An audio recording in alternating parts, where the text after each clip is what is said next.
en tribuna al lado de personalidades del mundo de las finanzas y el automóvil.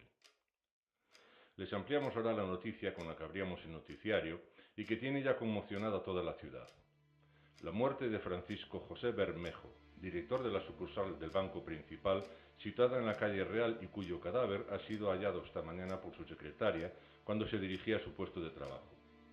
El hombre, de 63 años, fue encontrado sobre las 8:30 de la mañana tendido en el suelo de su despacho, con una bolsa en la cabeza.